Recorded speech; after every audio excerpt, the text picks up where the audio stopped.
Ждать маршрутку с комфортом. В эти выходные в Якутске открыли вторую теплую автобусную остановку. Она располагается на улице Можайского на остановке «Рынок Белое озеро» в сторону центра. Отметим, проект реализуется на основе государственно-частного партнерства. Виталий Абрамов продолжит. Новую остановку установили на улице Можайского, возле рынка Белое озеро.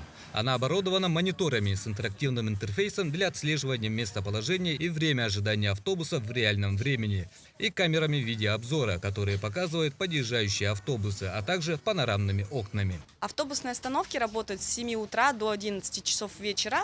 Это для удобства также наших посетителей. Как только автобусы начинают работать, начинают ходить, начинаем работать и мы. И с последним автобусом мы, естественно, закрываемся. Для комфортного ожидания автобуса в помещении предусмотрены сидящие места, имеется бесплатный Wi-Fi, точка зарядки телефонов и сервис горячих напитков. Также здесь можно наполнить транспортную карту или оплатить услуги связи без комиссии. Для нас, особенно когда минус 50, на улице, сказать, не совсем комфортно.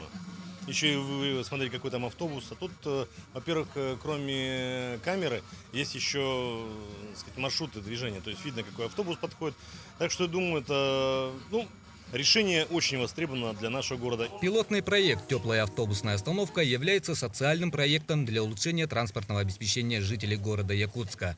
Безусловно, в условиях долгой и холодной якутской зимы запуск этого проекта стал важным шагом обеспечения системы комфортного и безопасного общественного транспорта. Для горожан есть информация, что в следующем году еще будут обустраиваться теплые автобусные остановки. И в данное время принимаем заявки на обустройство и просим обратиться в окружную администрацию города Якутска. В течение ближайших 2 лет планируется обустройство более 20 теплых остановок, 12 из которых будут введены уже в этом году.